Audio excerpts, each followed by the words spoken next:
The Apache war paint was still wet on the rocks. Tess Kittredge pressed her face against the splintered fence post, her heart hammering, as she studied the crimson handprints smeared across the sandstone outcropping 50 yards away. Fresh. Maybe an hour old. The paint hadn't had time to fade under the merciless Arizona sun. "Joanie," she whispered, not daring to turn around. "Don't move." Her twin sister sat motionless in the dust, clutching a wilted sagebrush like a lifeline. Their blue dresses, once clean enough for Sunday service, hung in tatters, stiff with 3 days of sweat and fear. The water had run out yesterday. The last of their bread had turned to dust in their mouths this morning. Victoria Crane, the woman who'd called herself their stepmother, had been gone for 6 hours now. Her parting words still echoed in the desert silence. Smart girls figure things out. Stupid ones don't. A coyote's howl drifted across the wasteland, answered by another. Then another. The sound made Tess's skin crawl, but it was better than the alternative, the war cries she'd heard in her nightmares since Papa died. Everyone knew what happened to white children caught alone in Apache territory. "I can't feel my feet," Joanie whimpered. "That's the sun," Tess said, though her own bare feet were blistered and bleeding. Victoria had taken their shoes that morning, claimed they'd fetch good money in the next town. It'll pass. But it wouldn't pass. Nothing would pass. They were going to die here, 2 specks of nothing in an ocean of red sand and sky. The buzzards knew it. They'd been circling since dawn, patient as death itself. A flash of movement caught Tess's eye.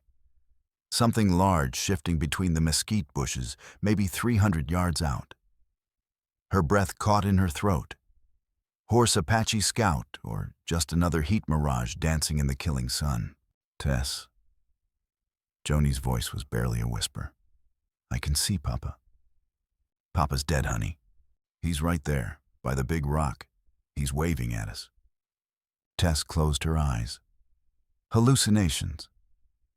She'd heard about them, the mind's last desperate trick before the body gave up entirely. Soon she'd be seeing things too. Water that wasn't there. Shade that couldn't save them. Angels coming to carry them home. The movement in the brush was closer now. Definitely a horse. Definitely real. A rider sat tall in the saddle, his outline wavering in the heat like a ghost made flesh. Tess's hand found the broken fence rail beside her, a pathetic weapon, but the only one she had. If the Apache had found them, she'd make them work for what they took. She'd protect Joanie until her last breath. "Stay behind me," she whispered. The horse emerged from the mesquite at a steady walk, and Tess felt her knees nearly buckle with relief. The rider wasn't Apache. He was a white man, weather-beaten and lean, with the kind of stillness that came from years of watching horizons.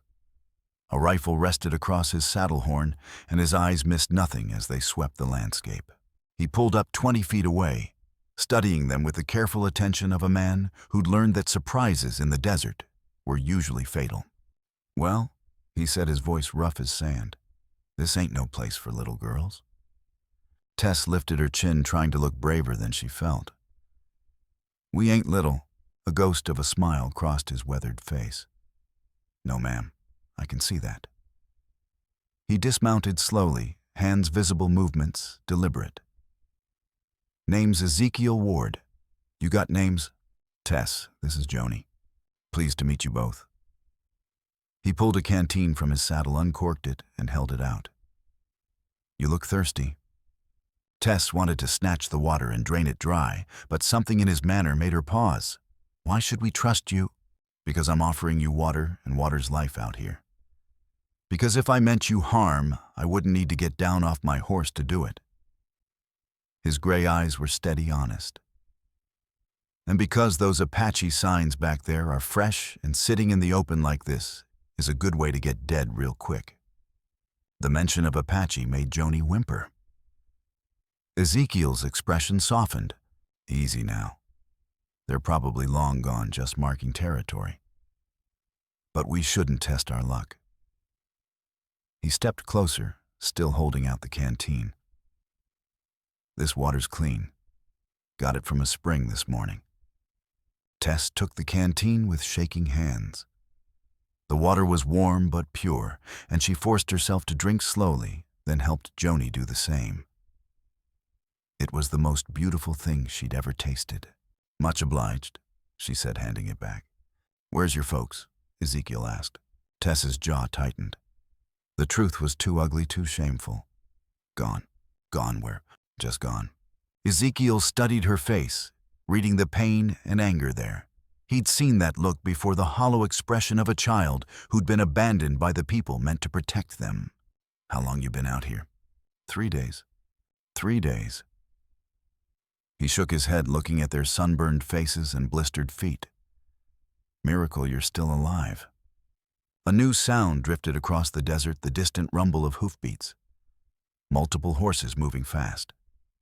Ezekiel's head snapped up, his hand dropping to his rifle. "We need to move," he said. "Now." The hoofbeats were getting closer. Ezekiel swept Joanie onto his horse in one smooth motion, then lifted Tess behind her. The animal was a sturdy paint mare, built for endurance rather than speed. But she'd have to do. In the distance, dust clouds marked the approach of at least 6 riders. "Apache?" Tess asked. "Don't know," Ezekiel said, swinging into the saddle behind them. "Don't intend to find out." They rode hard for the broken country to the south, where arroyos and rock formations offered cover. The mare's hooves struck sparks from the shale as they climbed toward a narrow canyon that cut deep into the mesa. Behind them, the dust clouds were gaining ground. "There," Ezekiel pointed toward a slash in the red rock. "We make that canyon, we can lose them in the maze." The canyon mouth was barely wide enough for a horse and rider. They plunged into the cool shadows, following a twisting path that climbed steadily upward. Water trickled along the bottom, not much, but enough to sustain life. Ancient pictographs covered the walls, telling stories of hunts and battles and spirits dancing under starlit skies. "Beautiful," Joanie whispered, staring at the painted figures. "Anasazi," Ezekiel said. "The old ones. They knew how to survive in this country." They climbed for an hour before emerging onto a hidden plateau where a small ranch house sat in a grove of cottonwoods. The building was adobe and timber, built to withstand both weather and warfare. A windmill turned lazily in the breeze, drawing water from a deep well. "Our home," Ezekiel said simply. A woman emerged from the house, middle-aged, strong-featured, with silver threads in her black hair. She wore a simple dress and an apron dusted with flour. Her eyes widened when she saw the girls. "¿Qué pasó?" she asked. "I found them on the Bitter Creek Trail," Ezekiel said, dismounting. "Half dead from thirst. Had to move fast, someone was tracking us." The woman, Marta he called her, took one look at the girls and switched to accented English. "Poor babies. Come, we get you cleaned up, fed. You safe now." The house was simple but comfortable, with thick walls that kept out the heat. Marta led them to a kitchen where a pot of stew simmered on the stove and fresh bread cooled on wooden racks. The smell made Tess's stomach clench with hunger. "Eat slow," Marta warned, ladling stew into bowls. "Too fast, you make yourself sick." While they ate, Ezekiel stood at the window, watching the approaches to the ranch. His rifle was never far from his hand. Tess studied him between spoonfuls, the way he moved like a man accustomed to danger, the scars on his hands that spoke of hard living, and the sadness in his eyes that went deeper than weather. "You a lawman?" she asked. "Rancher," he said without turning around. "Sometimes bounty hunter when the money's right." "You hunt people? Bad people? Men who hurt others and think they can run far enough to escape justice?" His voice was flat matter-of-fact. "Desert's good at hiding graves, but it's better at revealing them." Joanie shivered despite the warmth of the kitchen. Tess felt a chill too, but also a strange comfort. This was a man who understood that the world held predators and who'd made himself into something predators feared. "There's a spare room." Marta said quietly. 2 beds. You can rest. We can't stay, Tess said automatically. We don't have money to pay you. Who said anything about money? Ezekiel turned from the window. Your children don't pay for food and shelter. Everything costs something, Tess said. Her father had taught her that. Victoria had reinforced it daily. Not here, Ezekiel said. Here helping folks is just what you do. The spare room was clean and simple with whitewashed walls and windows that looked out over the desert. The beds had quilts that smelled of sage and sunshine. Tess helped Joanie wash and change into one of Marta's old nightgowns, altered to fit. Are we safe here? Joanie whispered as they settled into their beds. I think so. Tess said, though, she'd learned not to trust safety. It was too fragile, too easily broken. Through the thin walls, she could hear Ezekiel and Marta talking in low voices. They can't stay, Ezekiel was saying. This ain't a place for children. Why not? Marta's voice was gentle but firm. It's quiet, safe, and you could use the company. I ain't father material, Marta. You know what happened last time. That was different. That was sickness, not choice. Still ended the same way. Tess frowned, filing away the conversation for later consideration. Something had happened here, some loss that had marked this man the way abandonment had marked her. But he'd taken them in anyway, given them food and shelter and safety. The next morning brought new routines. Ezekiel taught them to care for the horses, to read weather signs, to spot danger on the horizon. Marta showed them how to tend the garden, how to preserve food, how to make bread that would last. Why are you teaching us this? Tess asked during a riding lesson. Because knowing how to take care of yourself is never wasted knowledge, Ezekiel said. Because the desert's unforgiving to those who don't understand its rules. Days became weeks. The girls grew stronger, healthier, more confident. Tess learned to shoot to track, to read the subtle signs that marked water and safety. Joanie discovered a talent for drawing, sketching the plants and animals that shared their isolated world. They called him Mr. Ward, and he called them by their first names. It was formal, careful the way strangers spoke to each other. But underneath the politeness, something else was growing, something that felt like the beginning of family. Then the letter arrived. It came on a Tuesday morning, carried by a rider who looked like he'd rather be anywhere else. The envelope was expensive paper, cream-colored, and thick with Ezekiel's name, written in elegant script. He read it on the porch while the girls played in the yard. His face went white as old bones. What is it? Marta asked. Trouble, Ezekiel said, folding the letter carefully. The worst kind of trouble there is. The letter claimed to be from their guardian, Cassandra Vale. Ezekiel read aloud, his voice tight with controlled anger.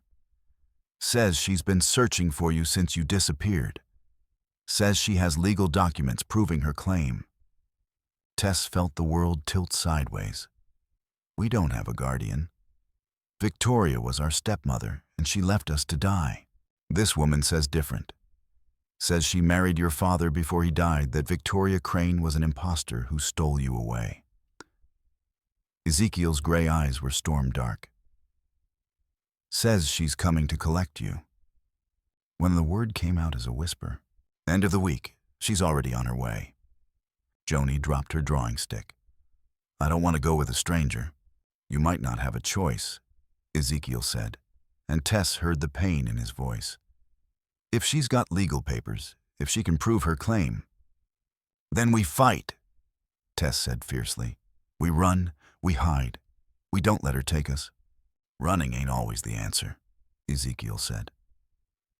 Sometimes you gotta stand and face what's coming. That afternoon, he rode to Dead Man's Hollow to consult with Samuel Morrison, the town's young lawyer. The man was fresh from law school, eager but inexperienced, and his face grew grave as he reviewed the letter. If she's got marriage certificates, guardianship papers, proof of identity, Legally, she'd have a strong claim, Morrison said. Your position would be more difficult to defend. Even though we found them abandoned, abandonment is hard to prove if she claims they were kidnapped. She could argue she was searching for them, that she was as much a victim as they were. Ezekiel stared out the lawyer's window at the dusty Main Street. So, what are you saying? I'm saying we need more than good intentions if we're going to win this fight. Meanwhile, strange things were happening at the ranch. Marta found horse tracks near the property line, unshod ponies that suggested Apache scouts. Tools went missing from the barn, then reappeared in different places. At night, they heard sounds that might have been coyotes or might have been something else entirely. Someone's watching us. Tess said during dinner 3 days after the letter arrived. Ezekiel didn't deny it. I know. Been aware of it for a while now. Apache, maybe. Or maybe someone else entirely. The answer came the next morning when Sheriff Tom Brennan rode up to the house with a folded paper in his hand and reluctance written across his weathered face. They got a court order here, Ezekiel? He said without dismounting. Says I'm to escort the Kittredge girls to town for a meeting with their legal guardian. When? Now. Tess stepped between Ezekiel and the sheriff, her chin raised in defiance. We're not going anywhere. I'm afraid you don't have a choice, young lady, Brennan said gently. Law's the law even when we don't like it. The law's wrong. Joanie said, her voice barely audible but carrying absolute conviction. Maybe so, Brennan agreed. But until a judge says different, I gotta follow orders. The ride to Dead Man's Hollow felt like a funeral procession. Townspeople stopped to stare as they passed, sensing drama. Word traveled fast in a small community, and by now everyone knew about the mysterious woman who'd come to claim the Ward girls. Because that's what they'd become. Tess realized with a stab of pain. Not the Kittredge girls anymore, but the Ward girls. Children who belonged to a man who'd never legally adopted them, but who'd loved them like his own. The Grand Hotel dominated the center of town, its false front and crystal chandeliers, a monument to civilization in the wilderness. In the lobby, surrounded by curious onlookers, sat a woman who commanded attention like a force of nature. Cassandra Vale was beautiful in the way that desert sunsets were beautiful, stunning and dangerous and impossible to ignore. Auburn hair, green eyes, a figure that drew stares from every man in the room. Her dress was silk, her jewelry real gold, her smile sharp enough to cut glass. Girls, she said, rising gracefully. My dear precious girls, I've been searching for you everywhere. Her voice was honey over steel, cultured and controlled, but there was something underneath it that made Tess's skin crawl, a hunger that had nothing to do with maternal love. We don't know you, Tess said, but I know you. Teresa Marie Kittredge, born September 15, 1875. Joan Elizabeth Kittredge, born 3 minutes later. Daughters of Thomas Kittredge, my late husband. The specific details were unsettling. How could she know their birth dates, their full names? Your stepmother was a disturbed woman. Cassandra continued. She convinced poor Thomas to trust her, then stole you away the moment he died. I've spent every penny I have searching for you. Where have you been for 3 months? Ezekiel asked. His voice was carefully neutral, but Tess could see the tension in his shoulders. Following false leads, chasing shadows. Do you have any idea how vast this territory is? How easy it is for 2 small children to disappear? Cassandra's green eyes shimmered with unshed tears. I hired detectives, posted rewards, contacted every sheriff and marshal from here to California. Yet you never found them until now, Ezekiel observed, because they weren't in any of the places I looked. They were here with you being cared for by a stranger while their legal guardian searched the world for them. It was a compelling story perfectly told. Too perfect, Tess thought. Like a play rehearsed until every gesture was flawless. Can you prove your claim? Morrison asked. Of course. Cassandra produced a leather portfolio from her reticule. Marriage certificate. Thomas's will naming me as guardian of his children. Correspondence with law enforcement agencies documenting my search efforts. Morrison reviewed the documents, his expression growing more troubled with each page. These appear to be in order. Then the matter is settled, Cassandra said. The girls will come with me tonight. Like hell they will, Ezekiel said. The curse word echoed through the hotel lobby like a gunshot. Cassandra's perfect composure cracked slightly, revealing something cold and calculating underneath. Mr. Ward, I understand you've grown attached to them. But they're not your children. They belong with family. Family don't abandon children in the desert, Ezekiel said. I never abandoned them. They were stolen from me by a woman I trusted.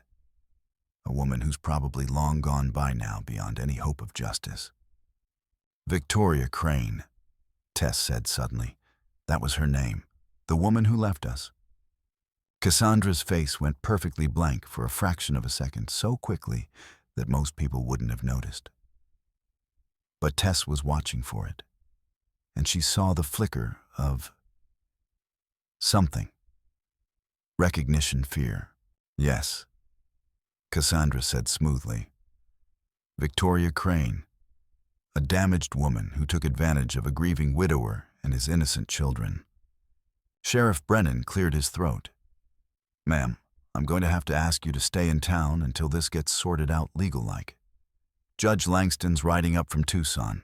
Should be here by Friday. Of course, Cassandra said. I'll wait as long as necessary. But I trust you understand that these children need to be placed in proper custody until then. Proper custody meaning you? Morrison asked. Meaning their legal guardian, yes. Ezekiel stepped forward, his hand resting on his gun belt. Those girls don't go anywhere until a judge says so. Mr. Ward, Brennan said quietly, don't make this harder than it has to be. Hard. Ezekiel's voice was dangerously soft. You want to see hard, Tom? You try taking those girls from me and see just how hard things can get. The lobby had gone silent tension, crackling between the men like lightning before a storm.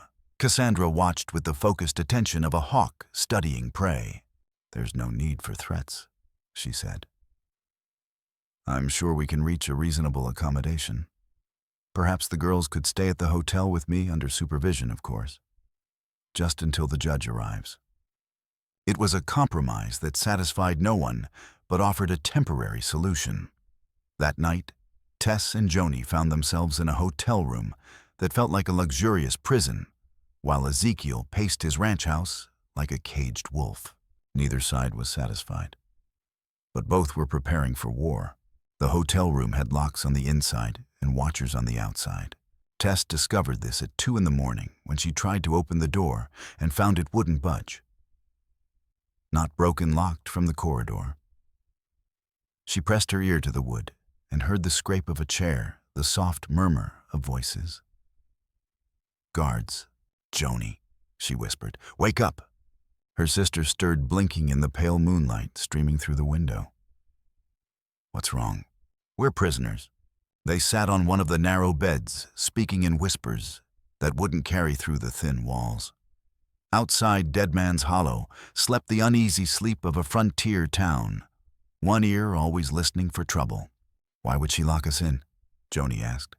Because she's afraid we'll run, Tess said. Or because she's afraid someone will come for us. Mr. Ward wouldn't leave us here. No, Tess agreed. He wouldn't. But what could one man do against the law?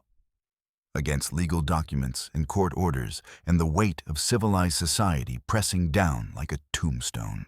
The morning brought breakfast on silver trays and Cassandra's honey-sweet smile. She wore a different dress, emerald silk, that matched her eyes, and her hair was arranged in a style that probably cost more than most people made in a month. I hope you slept well, she said, settling into a chair by the window. The door was locked, Tess said, for your protection. This is a rough town and there are dangerous men about. I couldn't bear the thought of anything happening to you. Like Mr. Ward. Cassandra's smile didn't waver. Mr. Ward is many things, but I wouldn't call him dangerous. Misguided, perhaps. Possessive. He's grown attached to you, and that's made him emotional. He saved our lives, and I'm grateful to him for that. But saving someone doesn't give you the right to keep them. After breakfast, they were allowed to walk in the hotel's small courtyard, always accompanied, always watched. Tess counted 4 men who might have been guards positioned at corners and exits with the casual alertness of professionals. She's scared, Joanie observed as they sat by a small fountain. Of what? Of losing us. But not because she loves us, because she needs us for something. Sometimes Joanie's insights cut straight to the heart of things. She was quiet, overlooked, which made her a perfect observer of human nature. That afternoon, they were allowed visitors. Marta came first, her face drawn with worry. She brought clean clothes and small gifts, a hand-carved horse for Joanie, a leather bracelet for Tess. "How is Mr. Ward?" Tess asked. Angry, worried, making plans. Marta's voice was carefully neutral, but her eyes said more. Plans that involved risk. Plans that might not work. Father Miguel arrived next, the elderly priest who served the mission church. He spoke with Cassandra for nearly an hour, their conversation too quiet to overhear. When he left, his face was troubled. "What did he want?" Tess asked. "To verify certain facts about your parentage," Cassandra said. "Church records, baptismal certificates. The kind of documentation that establishes identity beyond question.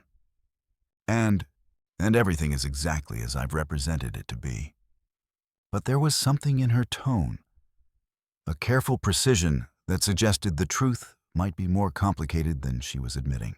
The third visitor was unexpected, a Apache man named Joseph Crow Feather, who worked sometimes as a scout for the territorial government. He was tall, lean, with a kind of stillness that came from years of hunting and being hunted. "I know you," he said to Cassandra in accented English. "Seen you before?" "I don't think so," Cassandra replied coolly. "I've never been to this territory before. Maybe not here, but somewhere." His dark eyes were thoughtful. Memory is a long thing. Sometimes takes time to remember where, when. After he left, Cassandra was quiet for a long time, staring out the window at the dusty street below. "Do you know him?" Tess asked. "I've never seen that man before in my life," Cassandra said. But her hands shook slightly as she reached for her teacup. That evening brought news that changed everything. Morrison burst into the hotel lobby with papers in his hand and excitement in his voice. "There's been a development," he announced to the small crowd that had gathered. "New evidence that calls into question Mrs. Vale's claim." "What kind of evidence?" Sheriff Brennan asked. "A telegram from Tucson. Thomas Kittredge's original marriage records have been located, and they show something very interesting." Cassandra had gone very still, her face a perfect mask of polite interest. "He was married twice," Morrison continued. "Once to a woman named Mary Elizabeth Kittredge in 1873. She died in childbirth in 1875, along with twin daughters." The words hit the lobby like a physical blow. Tess felt the world tilt sideways as the implications sank in. "That's impossible," Cassandra said. "I have the marriage certificate." "You have a marriage certificate," Morrison corrected. "But not to Thomas Kittredge. The dates don't match, the witnesses don't exist, and the officiating minister died 3 years before the ceremony supposedly took place. You're suggesting the documents are fraudulent. I'm suggesting they need to be examined more carefully. I'm also suggesting that if Thomas Kittredge's real daughters died in 1875, then these girls are not who you claim they are." The lobby erupted in confused voices. Cassandra rose from her chair with fluid grace, but Tess could see the tension in her shoulders, the careful control it took to maintain her composure. "This is preposterous," she said. Those documents are perfectly legitimate. If there are discrepancies in the territorial records, it's because frontier record-keeping is notoriously unreliable. Maybe, Morrison said. But it's enough to delay any custody proceedings until we can sort out the truth.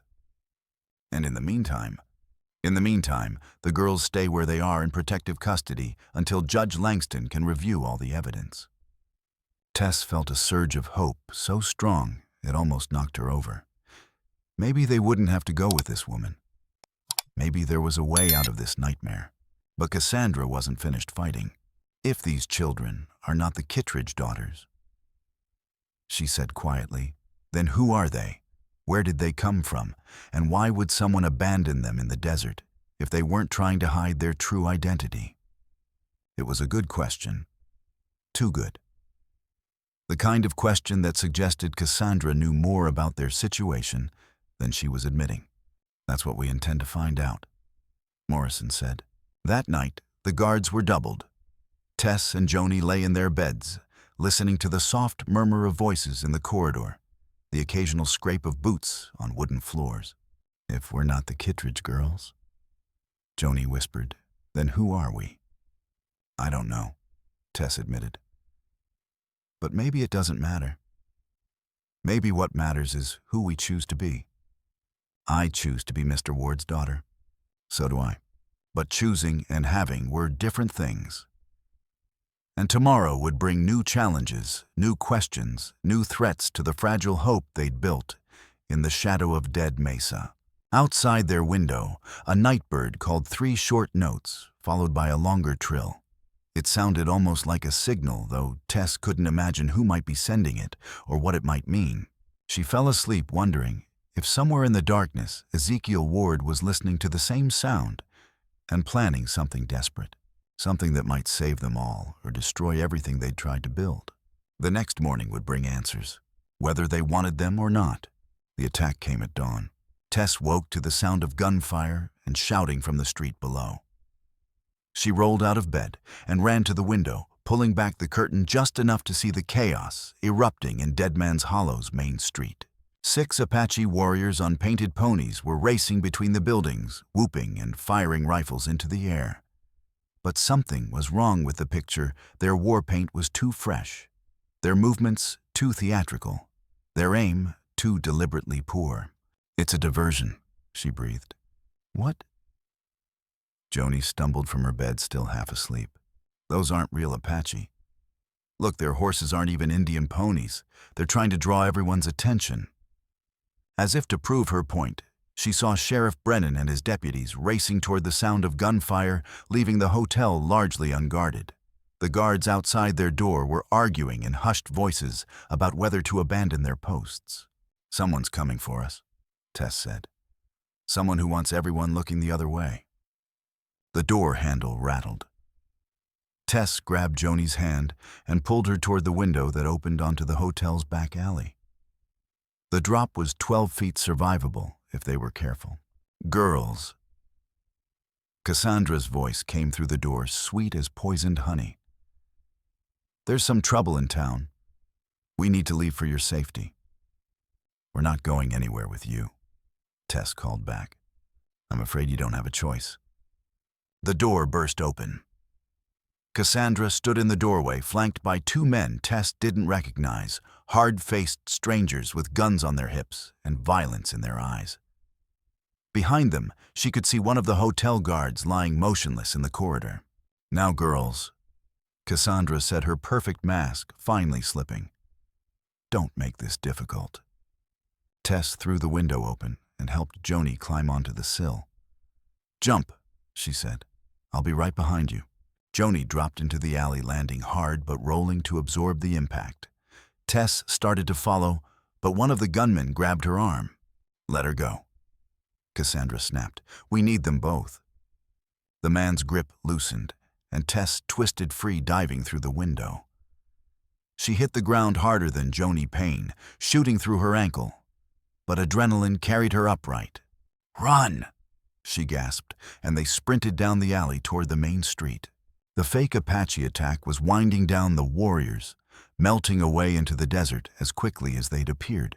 Sheriff Brennan was shouting orders, trying to organize a pursuit that would find nothing but empty sand and carefully erased tracks. Ezekiel.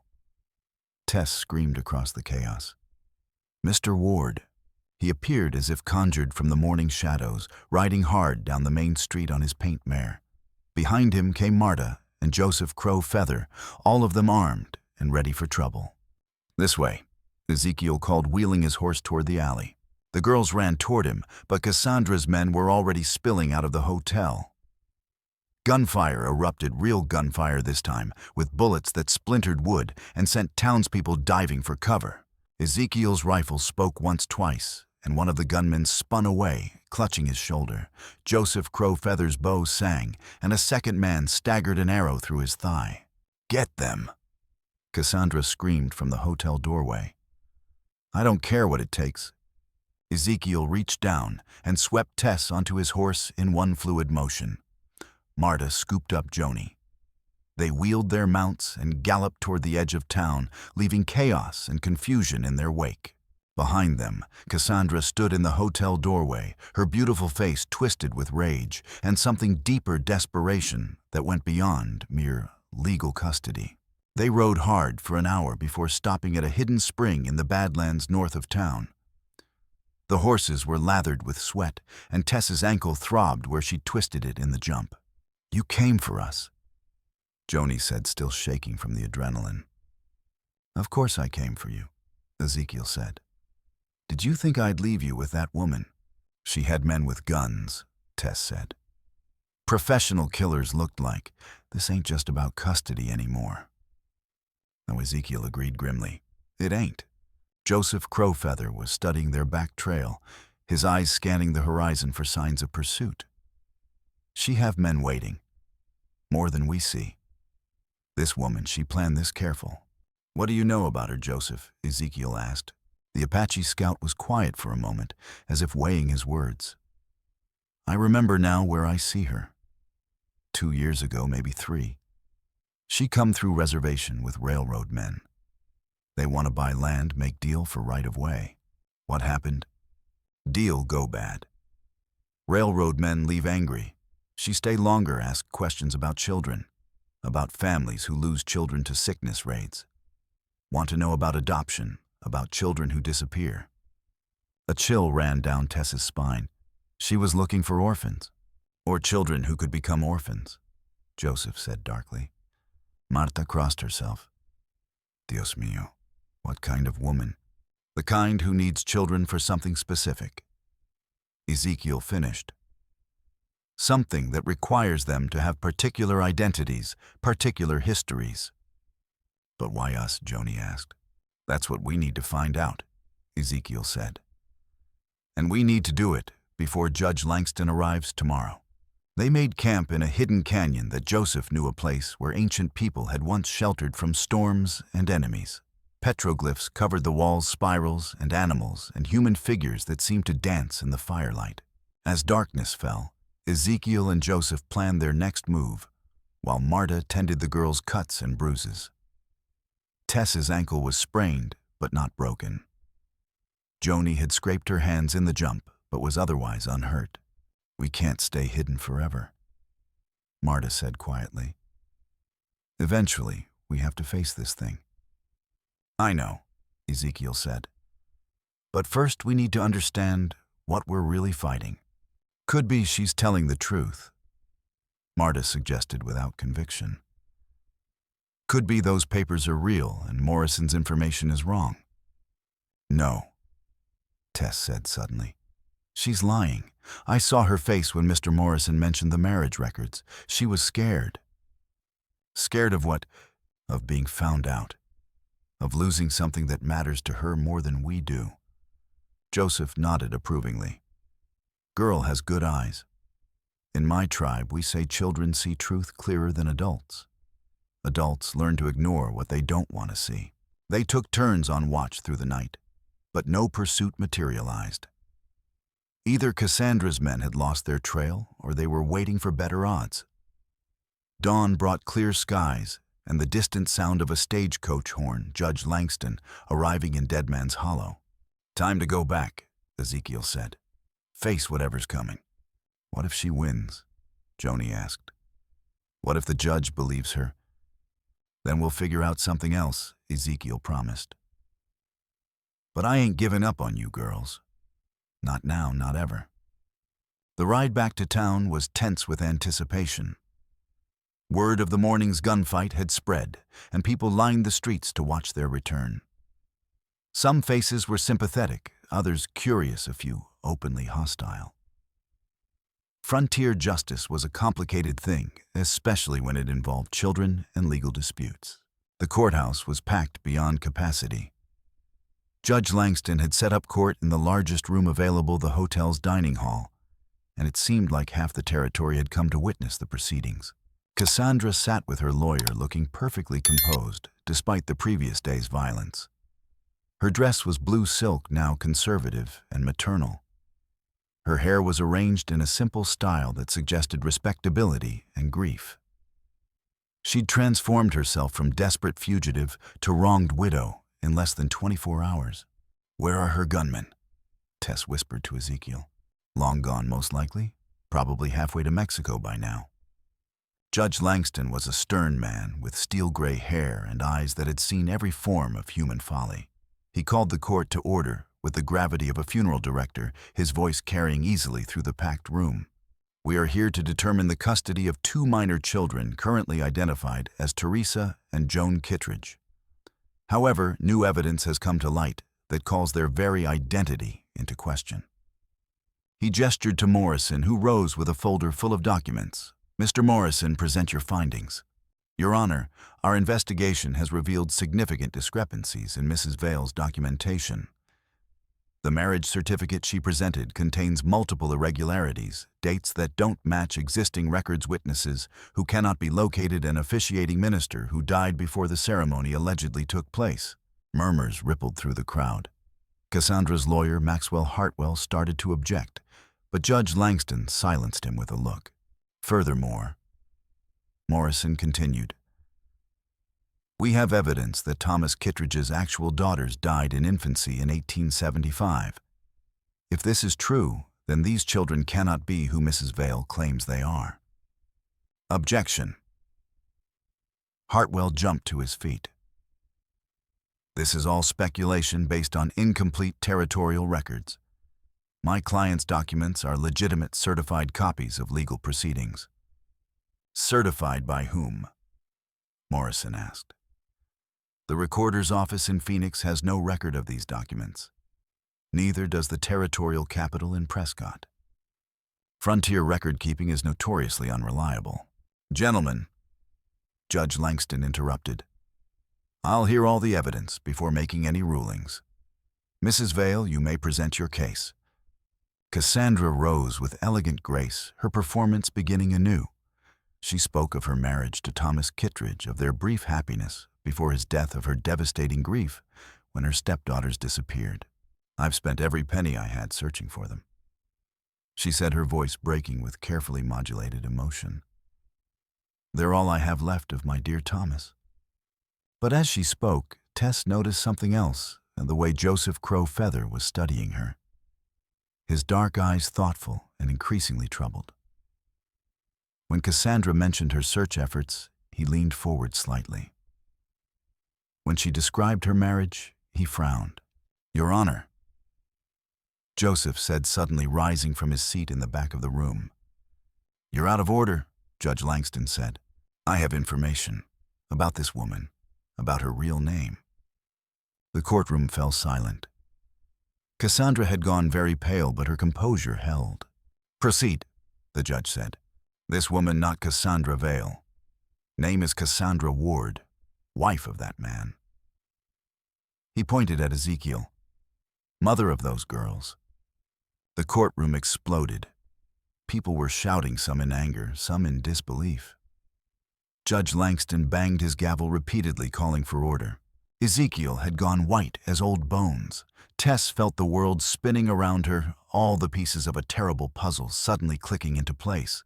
"That's impossible," Morrison sputtered. Mr. Ward told me his wife and daughters died years ago. I thought they had... Ezekiel said, his voice barely audible. She left, took the girls.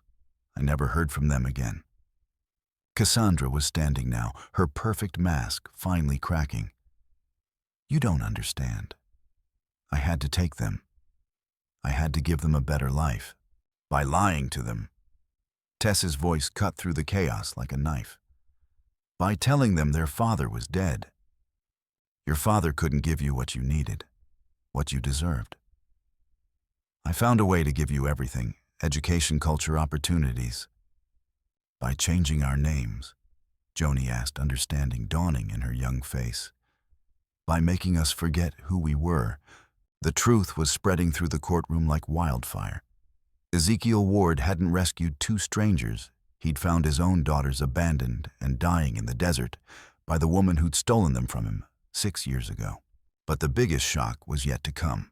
Show them the letters, Marta. Ezekiel's voice was quiet, but it carried through the stunned courtroom like a death knell. Marta rose from her seat, clutching a bundle of papers tied with faded ribbon. I found these in his room, she said, her voice shaking. Hidden away like secrets too painful to bear. She handed the bundle to Morrison, who untied the ribbon with trembling fingers. The first letter was written on expensive stationery, the ink faded but still legible. My darling Ezekiel. Morrison read aloud. I know you must hate me for leaving. I know you must think me cruel and heartless.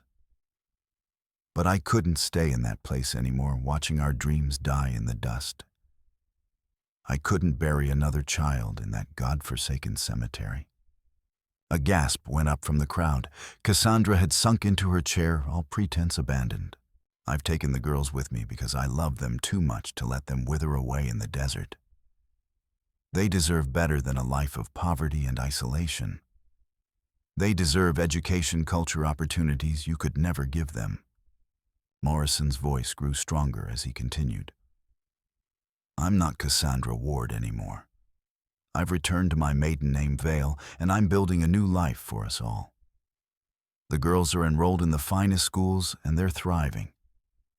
They ask about you sometimes, but I tell them you're dead. It's easier that way. Easier for who? Tess whispered, but her voice carried in the deadly silence. Don't try to find us. Morrison continued reading. By the time you read this, we'll be beyond your reach. But know that I loved you once, and I love our daughters still. This is for the best. The letter was signed simply C.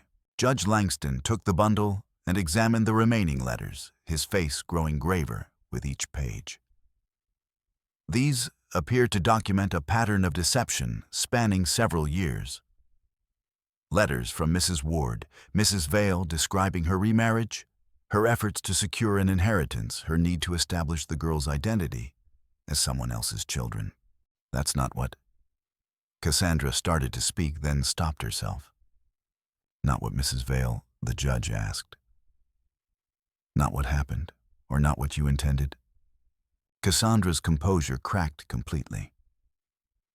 You don't understand the pressures I was under.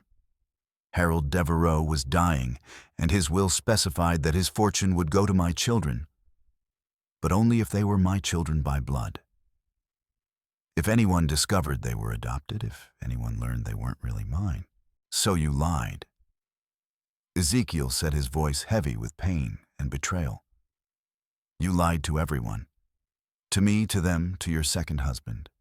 You turned our daughters into props in your performance. I gave them everything, Cassandra snapped. Education, culture, opportunities you could never provide. Look at them, they're healthy, intelligent, accomplished. I made them into ladies. You made them into orphans. Tess said, her voice cutting through her mother's protestations. You told us our father was dead. You made us forget who we were. Because who you were wasn't enough. Cassandra's mask was completely gone now, revealing the desperate, grasping woman beneath. You were ranchers' daughters, in the middle of nowhere, destined for lives of washing floors and birthing babies in the dust. I gave you more. You gave us lies, Joanie said quietly. And when the lies became inconvenient, you threw us away. The courtroom was silent, except for the scratch of Judge Langston's pen as he made notes. When he finally looked up, his expression was grave. Mrs. Vale, Mrs. Ward, you stand accused of kidnapping, fraud, child abandonment, and perjury. How do you plead? I plead necessity, Cassandra said. I plead love. I plead for understanding of a mother's desire to give her children the best possible life. By abandoning them in the desert to die, I never... Cassandra stopped, her face going white.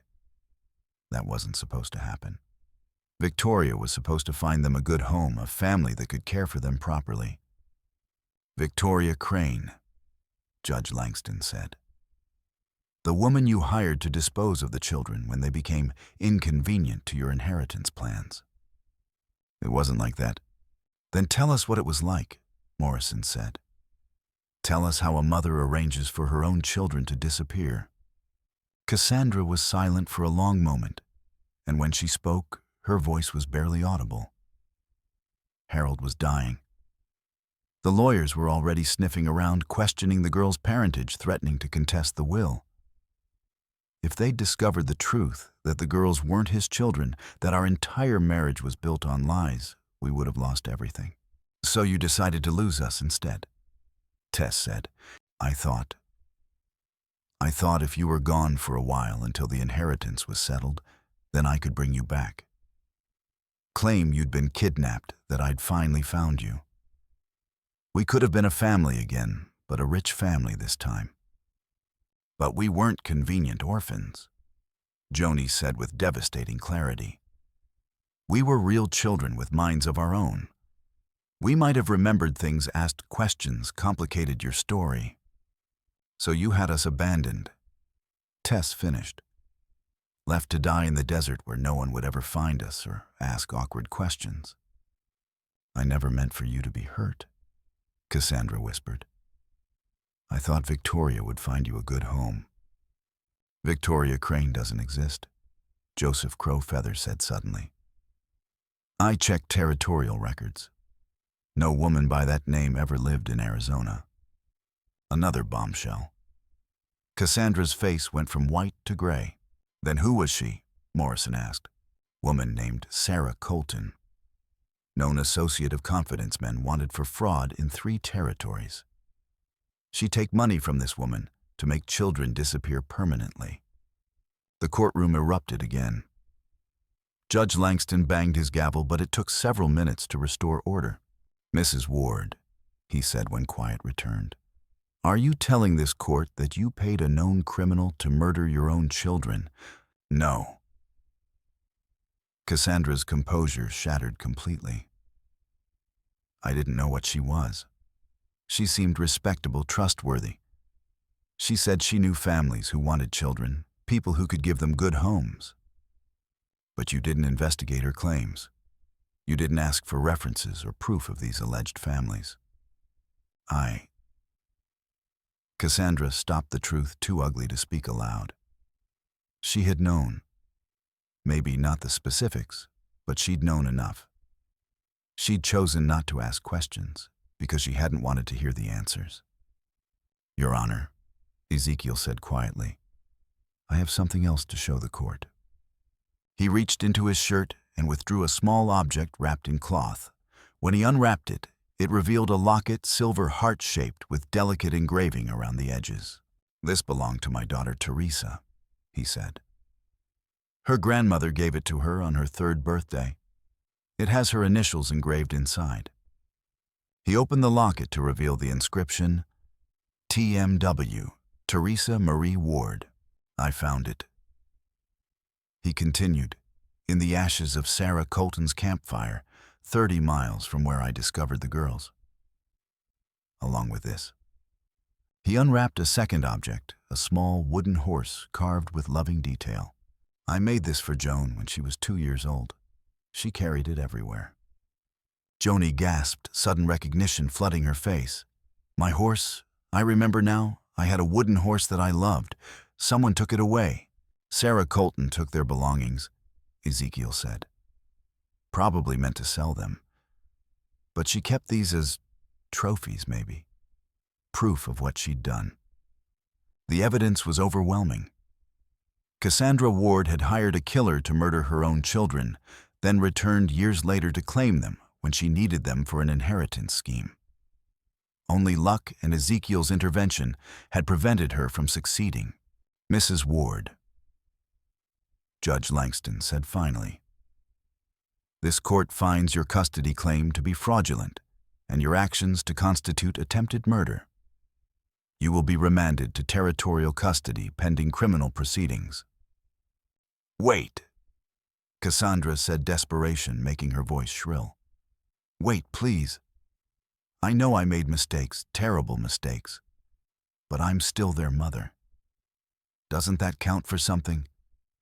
Tess stood up slowly, her young face grave with hard-won wisdom. Being a mother is more than giving birth, she said. It's more than blood or law or legal papers. It's about staying, about caring, about loving someone even when it's hard. She looked directly at Cassandra, and her voice was steady as bedrock. You stopped being our mother the day you decided we weren't worth the trouble. Mr. Ward became our father the day he chose to love us anyway. Joanie stood beside her sister, clutching the wooden horse that had triggered her memories. We choose him, she said simply. We choose our real father. Judge Langston nodded slowly. Custody of Teresa and Joan Ward is hereby awarded to their natural father, Ezekiel Ward. Mrs. Cassandra Ward will be transferred to territorial authorities to await trial for attempted murder, fraud, and child abandonment. As the gavel fell, Cassandra was led away in shackles, her perfect facade finally stripped away to reveal the broken, grasping woman beneath. She didn't look back at the daughters she'd tried to use and discard. But the biggest shock was yet to come. Ezekiel knelt in front of his daughters, his eyes bright with tears. I should have recognized you from the start.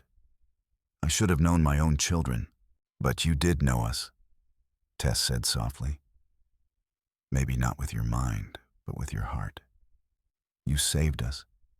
You loved us. You fought for us.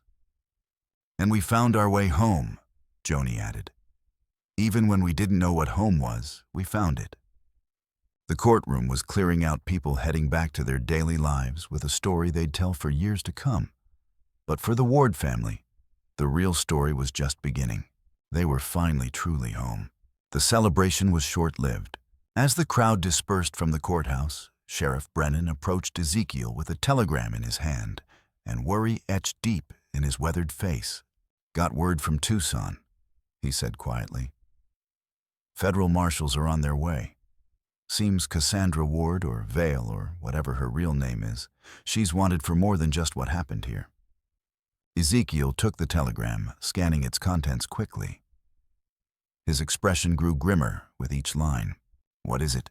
Tess asked. Bank fraud in Denver. Confidence schemes in San Francisco.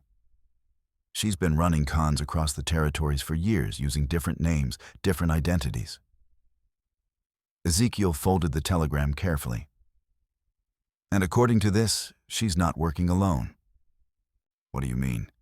I mean, she's part of a larger operation. People who make their living stealing children and selling them to families who can't have their own, or to people who need heirs for inheritance purposes. His voice was flat matter-of-fact, but Tess could see the anger burning beneath the surface. The federal government wants her alive to testify against the others. Sheriff Brennan nodded grimly. That's the problem. Word is her associates don't want her talking to federal authorities. They've put a price on her head, dead not alive. So they're coming here, to Dead Man's Hollow, to silence her before the marshals arrive. Tess felt a chill that had nothing to do with the desert wind. How many are we talking about? At least 6, maybe more. Professional killers, according to the telegram. They'll be here by tomorrow night. Then we leave, Marta said firmly. Take the girls and go somewhere safe until this is over." "No," Ezekiel said. "Running's not the answer. These people, they don't give up easy. They'll follow us and eventually they'll find us. Better to face them here on ground we know with help we can count on." "What kind of help?" Morrison asked. "The kind that shoots straight and asks questions later," Ezekiel said. That evening, Dead Man's Hollow transformed itself into an armed camp. Word had spread quickly about the approaching threat, and the townspeople responded with the practical solidarity of frontier survivors. Barricades went up across the main street. Rifles appeared in windows. Even the saloon girls took positions behind overturned tables with derringers in their hands. "Why are they helping us?" Joanie asked as she watched Mrs. Henderson from the general store loading a shotgun with grim efficiency. "Because this is what frontier people do," Ezekiel explained. "When trouble comes for one, it threatens all. Today it's us. Tomorrow it might be them." Joseph Crow Feather had vanished at sunset, melting into the desert like smoke. "He'll scout their approach," Ezekiel said. "Give us warning when they're coming." The jail was the strongest building in town. Thick adobe walls, small windows, one heavily barred door. Cassandra sat in the single cell, her silk dress now wrinkled and stained, her perfect hair disheveled. For the first time since her arrival, she looked like what she really was, a criminal facing justice. "They're coming for me, aren't they?" she asked when Ezekiel checked on her. "Seems that way. You could let me go. Give me a horse a head start. I'd disappear, never trouble you or the girls again. And let you hurt other children, other families." Ezekiel shook his head. "Not a chance. I'm their mother," Cassandra said desperately. "Whatever else I've done, whatever mistakes I've made, I gave birth to them. Doesn't that mean anything?" Ezekiel studied her through the bars. "You want to know what it means? It means you had a responsibility to protect them, to love them, to put their needs before your own. And you failed. Completely. I was trying to give them a better life. You were trying to give yourself a better life. They were just convenient props in your performance." Cassandra's face crumpled, and for a moment she looked like the frightened young woman she'd once been before greed and desperation had twisted her into something monstrous. "I know what I am," she whispered. "I know what I've become. But I do love them in my way. I always have." "Love ain't always enough," Ezekiel said. "Sometimes love means letting go. Sometimes it means accepting that you're not what's best for the people you care about." He left her sitting in the gathering darkness, staring at the walls that would either protect her or become her tomb. The attack came at midnight. Joseph Crow Feather's warning arrived in the form of 3 sharp whistle blasts from the ridge overlooking town. 6 riders, armed and dangerous, approaching from the east. They'd left their horses a mile out and were coming in on foot, using the darkness and scattered buildings for cover. Tess and Joanie were hidden in the hotel's basement with Marta and several other women and children.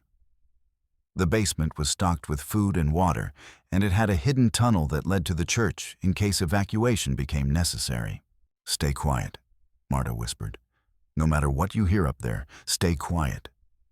Above them, the men of Dead Man's Hollow took their positions. Ezekiel crouched behind an overturned wagon in the street, his rifle loaded and ready. Sheriff Brennan was on the jail's roof with a clear view of the approaches. Morrison, despite his inexperience with violence, had armed himself with a buffalo gun that could drop a man at 300 yards. The first shot came from the shadows near the livery stable, a muzzle flash that lit up the night for a split second before the boom of the rifle echoed off the buildings. The bullet struck the jail's adobe wall, sending chunks of dried mud flying. "There!" Brennan shouted, pointing toward the source of the shot. The battle was joined. For 20 minutes, gunfire echoed through the streets of Dead Man's Hollow. The attackers were professionals, moving with practiced coordination, covering each other's advances. But the defenders had the advantage of position and local knowledge. Pete from the saloon brought down one of the killers with a shot from his shotgun. Mrs. Henderson wounded another with her rifle. Joseph Crow Feather seemed to be everywhere at once, his arrows striking from impossible angles. But the attackers were closing in on the jail. "They're going to reach Cassandra," Morrison called out. "We can't stop them all. Then we make sure they can't get what they came for," Ezekiel said grimly. He sprinted across the open street, bullets whining around him, and burst through the jail's front door. Cassandra was pressed against the back wall of her cell, eyes wide with terror. "They're here for you," he said, unlocking the cell door. "Are you letting me go?" "I'm giving you a choice," Ezekiel said. "You can come with me and take your chances with federal justice, or you can stay here and take your chances with the people who want you dead." She didn't hesitate. "I'll come with you." They made it halfway to the hotel before the remaining attackers spotted them. Bullets splintered the wooden sidewalk around their feet as they dove for cover behind a water trough. "Can you shoot?" Ezekiel asked, offering her a spare pistol. "I can try." "Good enough." They fought their way down the street, backing toward the hotel and the safety of numbers. Cassandra proved to be a better shot than expected, her bullet finding its mark in one attacker's shoulder. The tide turned when Joseph Crow Feather appeared behind the remaining killers like a vengeful spirit. His war cry echoed through the night as he struck, tomahawk flashing in the moonlight. Within minutes, the surviving attackers were fleeing into the desert, leaving their dead behind. "Is it over?" Marta called from the hotel's front door. "Not for now," Ezekiel said. "But the marshals better get here soon. There'll be more coming." Cassandra sat on the hotel's front steps, the pistol hanging loose in her hands. "Why did you save me?" she asked. "After everything I've done, why didn't you just let them have me?" "Because those girls are watching," Ezekiel said simply. "And I want them to learn that justice and revenge ain't the same thing. That being better than your enemies sometimes means protecting them from themselves." Tess and Joanie emerged from the basement, running to their father. They looked at Cassandra, sitting there broken and defeated, and something like pity crossed their young faces.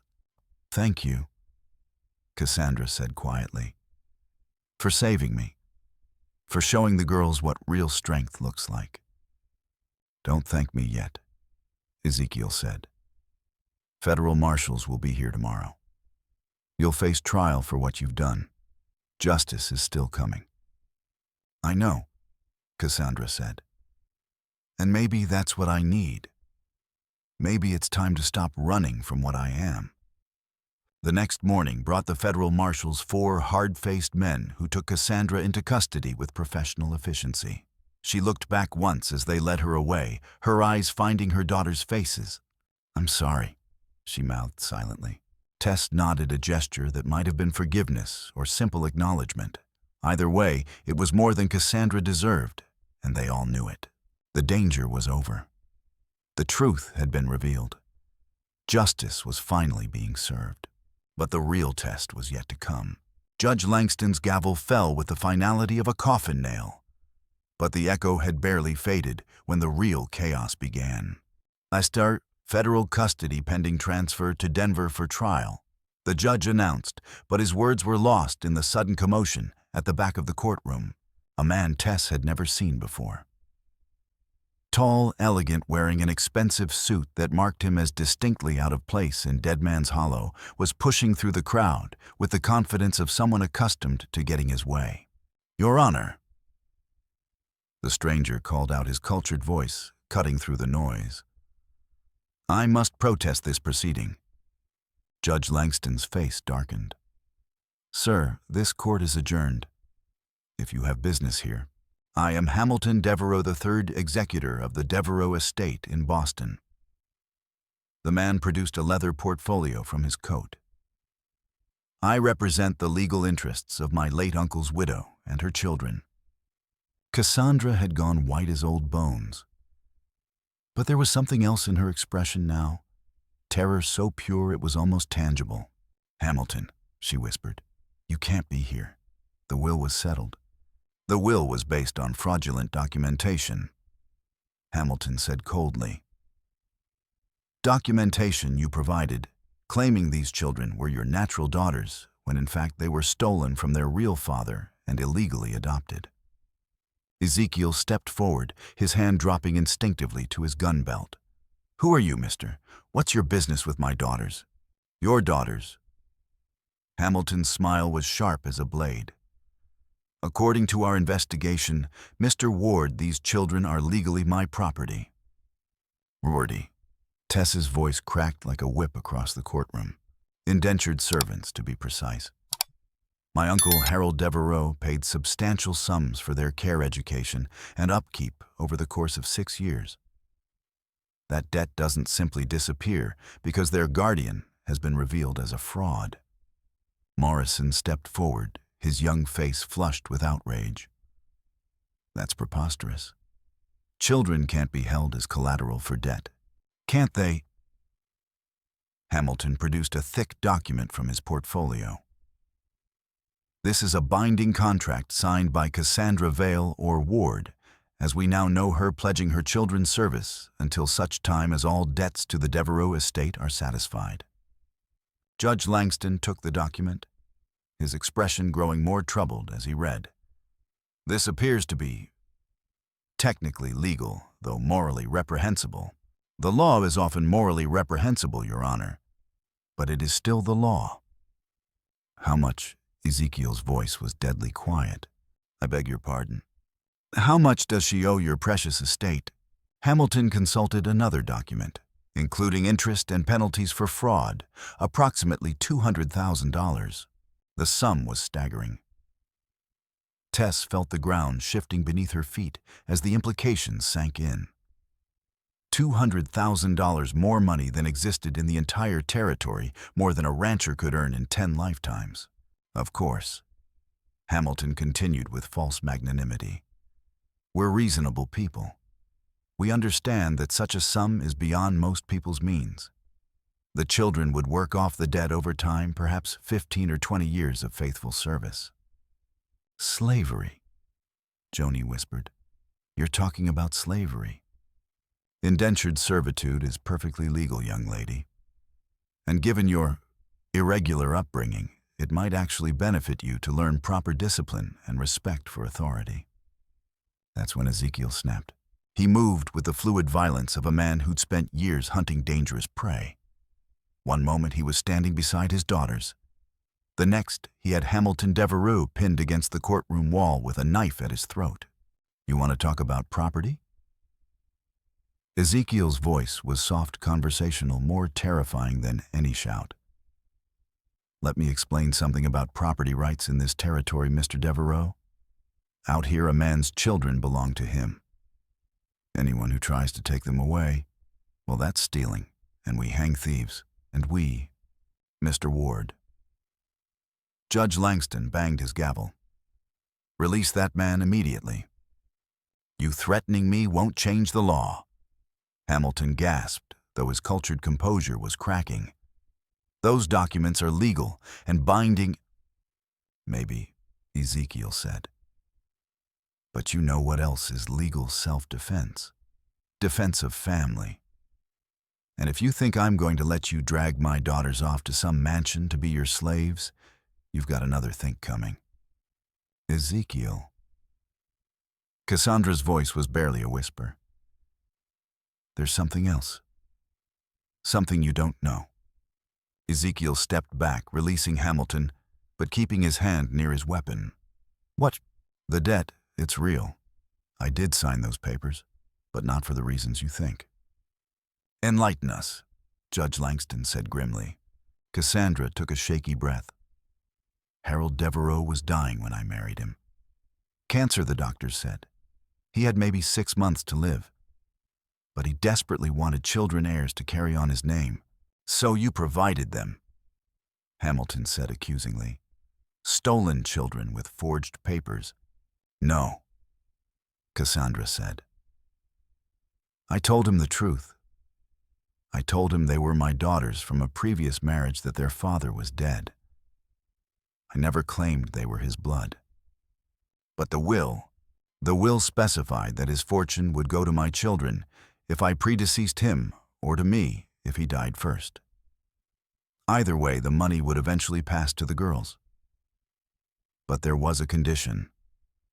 What condition? Morrison asked.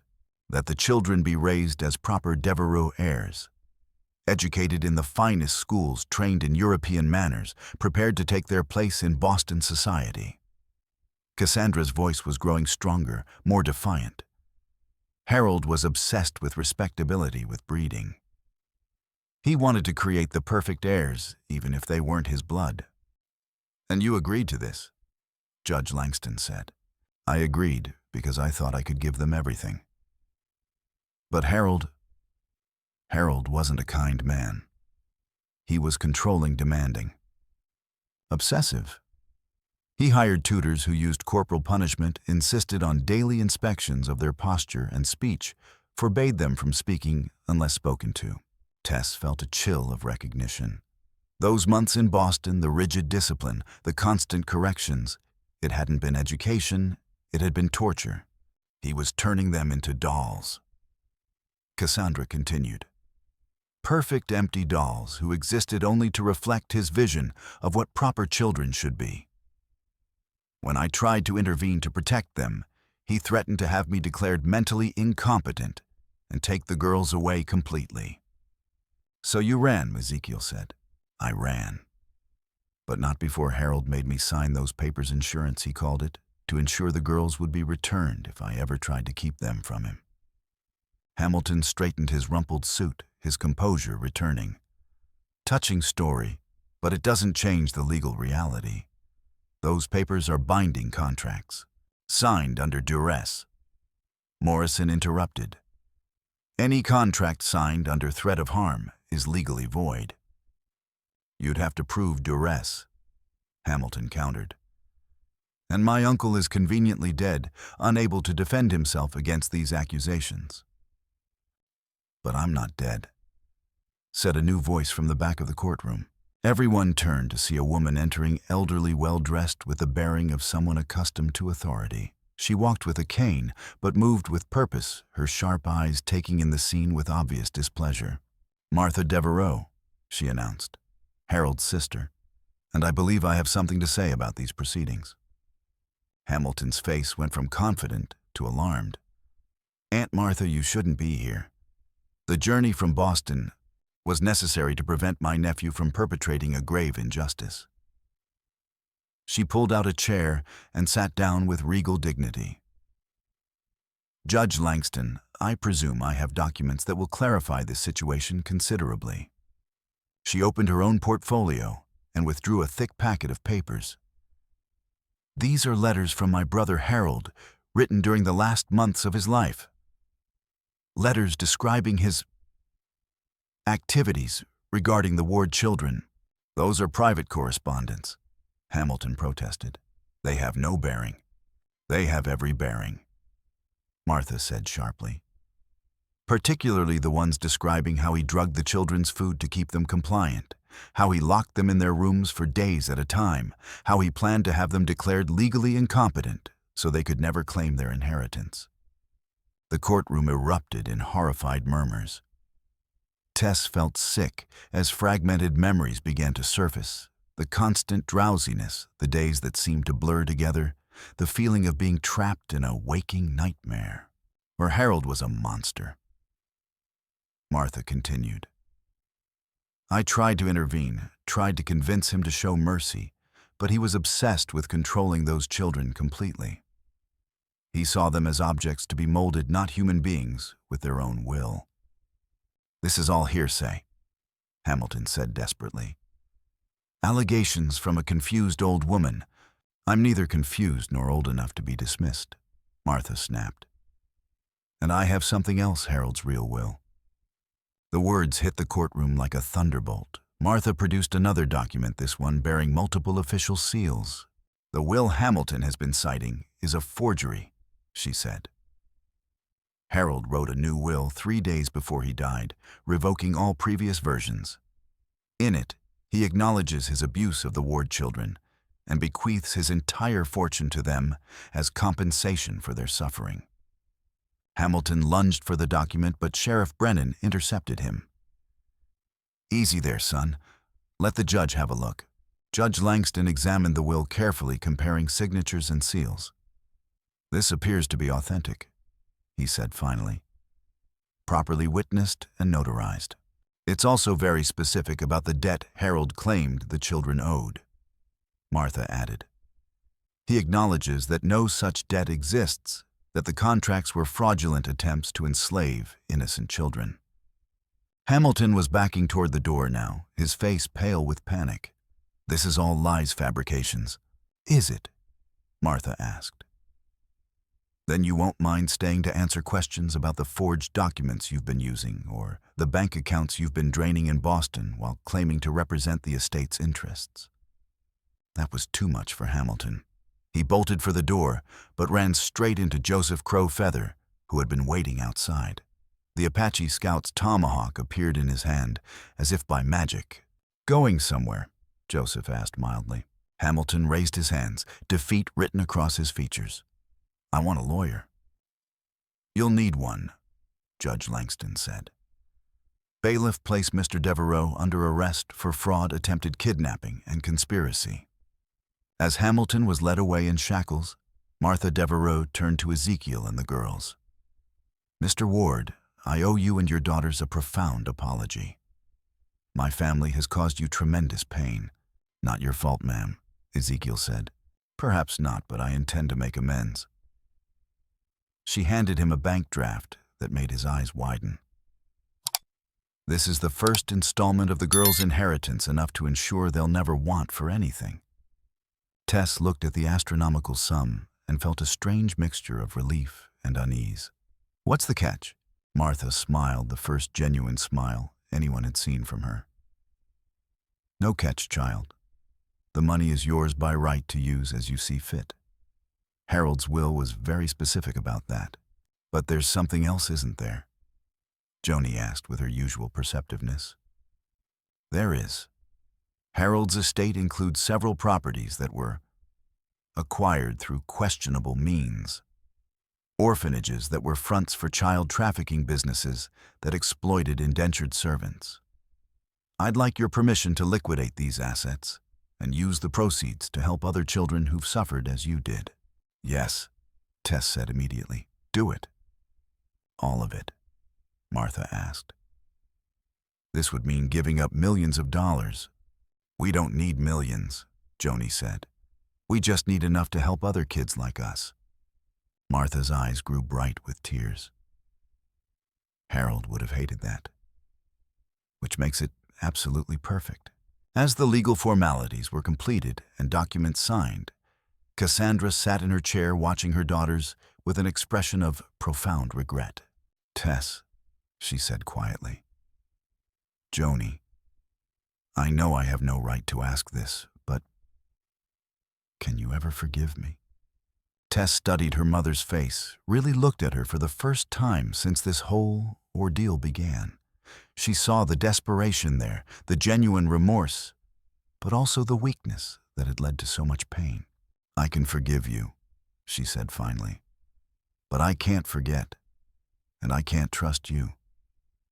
You chose money over us too many times." "I understand," Cassandra whispered. "But I want you to know I do love you. I always have, even when I was too selfish to show it properly." "Love isn't enough," Joanie said, echoing Ezekiel's words from earlier. "Love has to be backed up with actions, with choices that put the people you love first." "You're right," Cassandra said. "You're both wiser than I ever was." Federal marshals arrived to escort Cassandra to Denver for trial, but they also brought surprising news she would likely receive a reduced sentence in exchange for testifying against the larger child trafficking network. "Maybe you'll get a chance to make things right," Ezekiel said as they prepared to take her away. "Maybe," Cassandra agreed. "But even if I do, it won't change what I've already done. It won't give me back the years I lost with them." "No," Ezekiel said. but it might help other children avoid the same fate. As the stage carrying Cassandra disappeared into the desert dust, Tess felt a strange sense of closure. The woman who'd given birth to her was gone, but the father who'd chosen to love her remained. "What happens now?" Joanie asked. "Now we go home," Ezekiel said.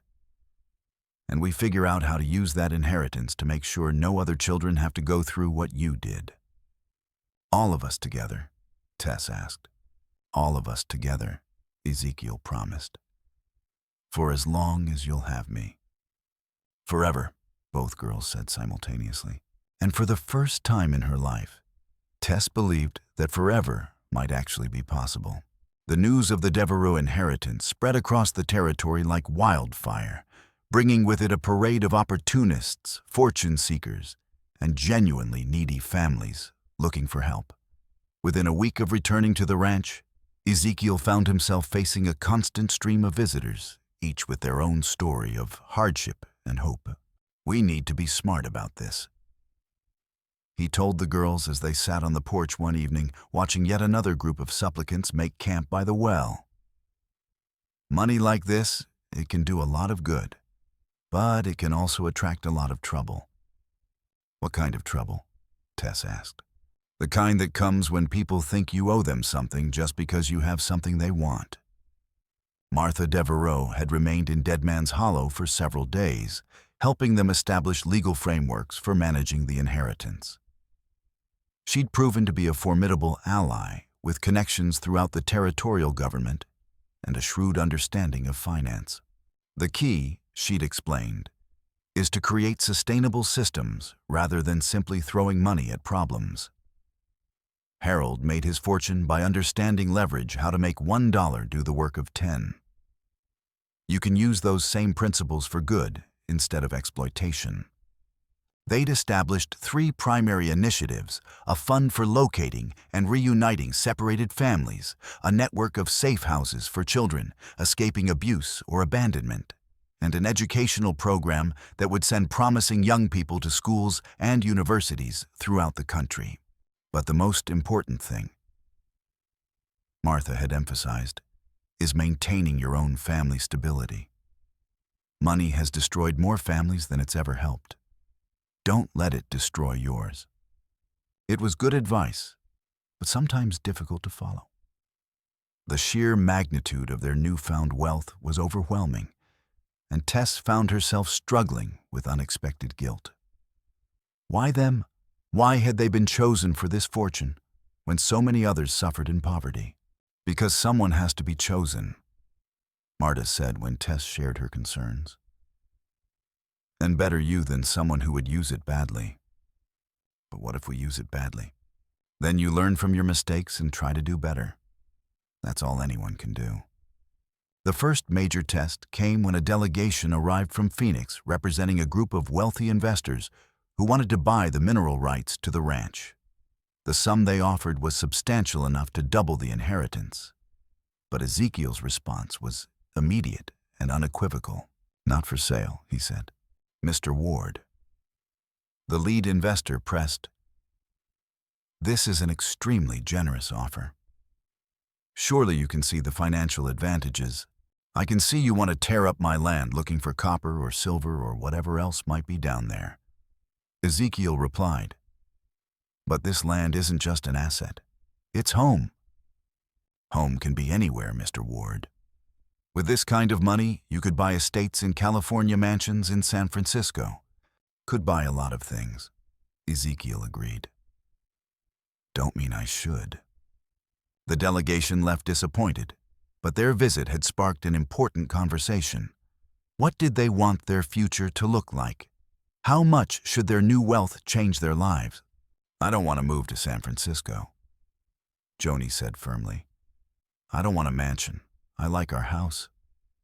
"Even if we could have anything?" Tess asked. "Servants' fancy dresses, carriages. Especially then.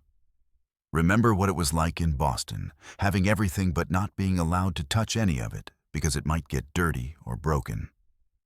Tess nodded, She remembered the suffocating atmosphere of the Devereux mansion and the way every moment had been scheduled and supervised, the way their own thoughts and feelings had been dismissed as inconvenient. "So we stay here," she said. "We improve the ranch, maybe build some additional buildings for the children who'll be coming through, but we stay here. And we stay ourselves," Ezekiel added. "Money changes people if you let it.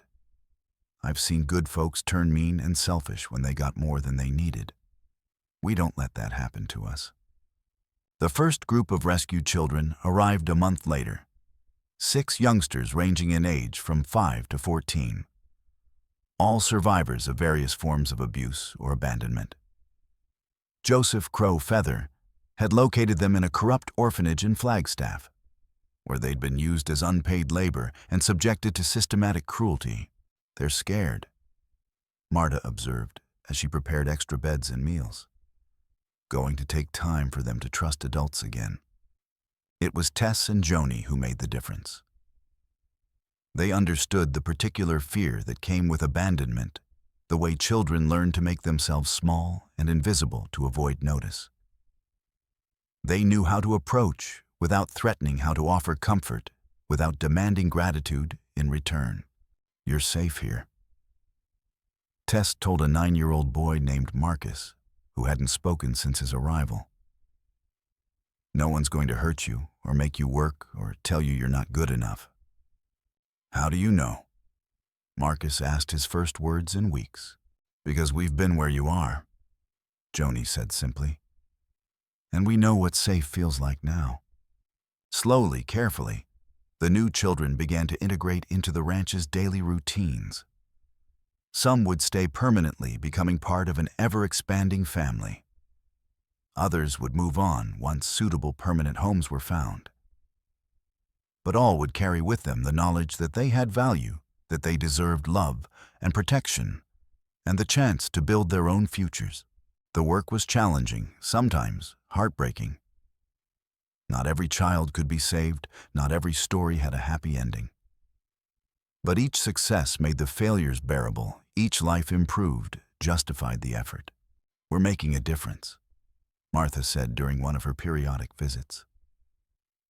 "The network is growing, the word is spreading. Children who would have been lost forever are finding their way to safety." "It's not enough," Tess said. "There are so many more out there." "There will always be more," Martha agreed. "But that doesn't diminish what you're accomplishing. Every child you save grows up to potentially save others. Every family you reunite becomes a beacon of hope for families still separated." As autumn turned to winter, the ranch settled into its new reality. The original house had been expanded with additional wings and outbuildings. A schoolroom had been added, along with workshops where older children could learn practical skills. The whole complex buzzed with the activity of young people discovering their own potential. Cassandra's trial in Denver had resulted in a 10-year sentence reduced to 5, with the possibility of parole for her cooperation in dismantling the trafficking network. She'd written several letters to the girls, but they'd chosen not to read them. The wounds were still too fresh, the betrayal too deep. "Maybe someday," Tess had said when Ezekiel asked if she wanted to know what the letters contained. "But not yet." "That's your choice to make," he'd replied. "And it'll still be your choice 5 years from now, or 10 or 20. The knowledge that they controlled their own relationship with their mother, that they could choose when and how to engage with her, if at all, was itself a form of healing. As winter deepened and the first snows dusted the mesas, the Ward family gathered around their fireplace for their evening ritual of planning the next day's activities. There were now 12 children in residence, ranging in age from 4 to 16, plus Ezekiel Marta and Joseph Crow Feather, who'd become the ranch's informal security chief and tracker. "We're going to need more beds," Marta observed. "And more teachers," added Sarah, a 16-year-old who'd arrived with remarkable mathematical abilities and had taken over much of the bookkeeping. "More everything," Ezekiel agreed. "But we'll figure it out. We always do." looking around the room at the faces illuminated by firelight, some scarred by past trauma, all brightened by present hope. Tess felt a deep sense of satisfaction. This was what family really looked like. Not blood relations or legal documents, but chosen connections built on love and mutual support. They were building something that would last, something that would matter long after they were gone. 5 years later, the Ward Ranch had become a legend throughout the Arizona Territory. What had started as a simple ranch house sheltering 3 people had grown into a sprawling complex, housing over 40 children and young adults at any given time. The main house had been expanded twice, with additional dormitories, classrooms, workshops, and even a small hospital wing staffed by a doctor who'd arrived as a 16-year-old runaway and stayed to complete his medical training. Tess, now 14, had grown into a young woman with her father's steady strength and her own fierce determination. She could outride most of the boys, outshoot half the men in the territory, and had developed an uncanny ability to spot trouble before it arrived. She'd also discovered a talent for writing, documenting the stories of the children who passed through their doors and sharing them with newspapers across the country to raise awareness about child welfare issues. Joanie, quieter but no less determined, had become the ranch's unofficial counselor. Her gentle manner and intuitive understanding of trauma made her invaluable in helping new arrivals adjust to safety. She'd also inherited their grandmother's artistic gifts, and her paintings of ranch life had begun selling in galleries back east, providing additional funding for their operations. Ezekiel, now 53, showed the wear of his responsibilities in the silver threading his hair and the lines around his eyes. But his core remained unchanged, steadfast, protective, devoted to the growing family that depended on him. "Hard to believe it's been 5 years," Marta said one evening as they sat on the expanded porch watching the sunset paint the desert in shades of gold and crimson. "Feels longer sometimes," Ezekiel replied. "Feels like we've lived several lifetimes since that day on the Bitter Creek Trail." "Do you ever regret it?" Tess asked. "Taking us in, I mean. Your life would have been so much simpler." "Simpler ain't always better," Ezekiel interrupted. "And regret's a waste of energy better spent on what comes next." What came next arrived the following morning in the form of a familiar stagecoach bearing territorial government markings. Judge Langston emerged older now and moving more slowly, but his eyes still sharp as he surveyed the transformed ranch. "Impressive," he said to Ezekiel. "When I heard reports about what you'd built here, I had to see it for myself." "Now what brings you all this way, Judge?" "Official business, I'm afraid. And personal curiosity." Langston accepted a cup of coffee from one of the older boys and settled into a porch chair. "The territorial legislature is considering a bill that would formalize what you're doing here, create an official system of child welfare services with government support." "Sounds like politics," Ezekiel said warily. "It is politics. But it's also practical necessity. You've proven that systematic care for abandoned and abused children is both possible and effective. The legislature wants to expand the model to other parts of the territory. And they want you to head the new department.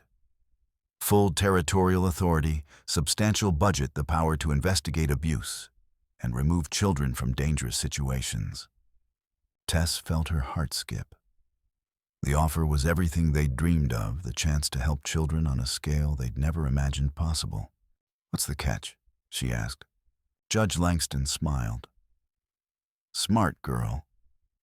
The catch is that it would require you to move to Phoenix, operate out of the territorial capital. You'd have to give up the ranch." "Not interested," Ezekiel said immediately. "I haven't finished." "Don't need to. This place, this family, it's not just what we do. It's who we are. Take us away from here, put us in some government office in Phoenix, and we'd lose the very thing that makes us effective." "And that's what I told them you'd say," Langston admitted. "Which brings me to the real proposal." He pulled out a thick envelope from his coat. "Instead of moving you to Phoenix, they want to move the Territorial Child Welfare Headquarters here. Make the Ward Ranch the official center of operations with satellite offices throughout the territory. The implications were staggering.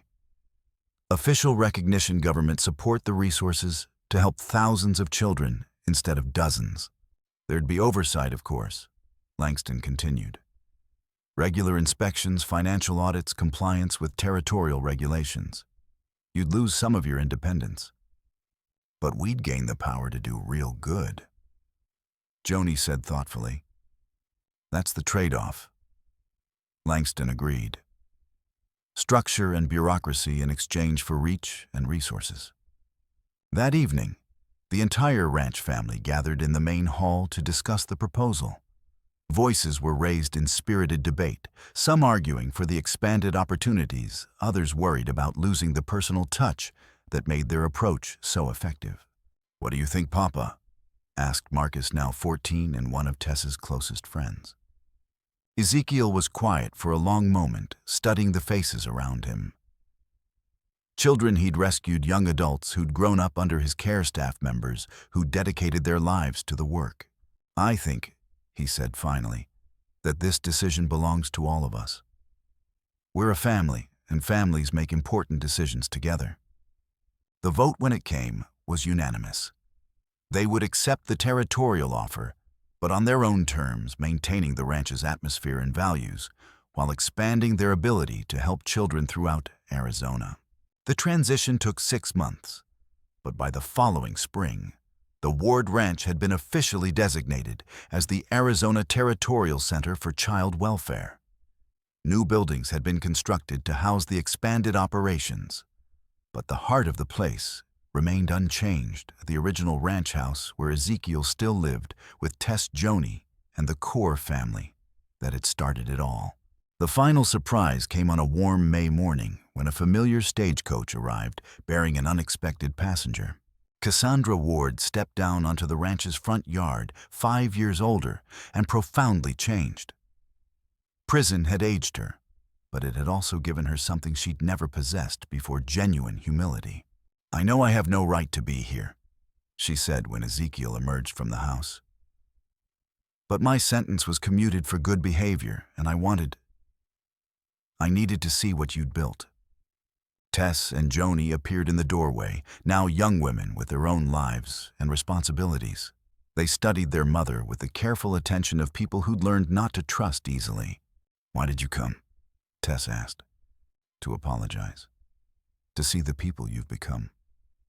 To ask if there's any way I can help with the work you're doing here." "Help how?" Joanie asked. "I don't know. Any way you'd let me. I've learned things in prison about the networks that traffic children, about the people who prey on the vulnerable.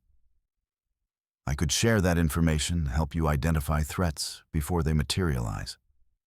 Ezekiel studied his former wife, seeing the broken woman who'd tried to sell their children, but also the remorseful mother who might finally be ready to put her children's needs before her own. "You can stay," he said finally. "But not as family, as staff. You'd live in the workers' quarters, follow the same rules as everyone else, prove yourself through actions rather than words." "I understand," Cassandra said. "I don't expect forgiveness. I just want the chance to do something meaningful with what's left of my life." And so the woman who'd once abandoned her children in the desert became the Ward Ranch's expert on child trafficking networks, using her knowledge of criminal organizations to help law enforcement break up rings throughout the territory. She never regained her daughter's trust, never reclaimed her place in their hearts. But she found something else: the satisfaction of work that mattered, of contributing to something larger than her own desires. On quiet evenings, she would sit on the workers' quarters porch and watch her daughters teaching the younger children, leading by example, showing them what family really meant. She would never be part of that family again, but she could take pride in knowing that her daughters had built something beautiful from the ashes of her mistakes. The sun set over the Ward Ranch, as it had for countless generations, painting the desert in shades of gold and crimson. But now, it set on something new, a place where broken children could heal, where abandoned souls could find belonging. where love proved stronger than blood, and family was defined by choice rather than chance. Ezekiel Ward stood on his porch watching his daughters prepare for another day of challenges and triumphs. The ranch that had once sheltered 3 wounded souls now protected dozens with plans to help thousands more. They had built something that would last, something that mattered. They had proved that family wasn't about the circumstances of birth, but about the daily choice to love and protect and nurture those who needed it most. The desert wind carried the sound of children's laughter, the promise of tomorrow's possibilities, and the certainty that home was wherever people chose to build it together.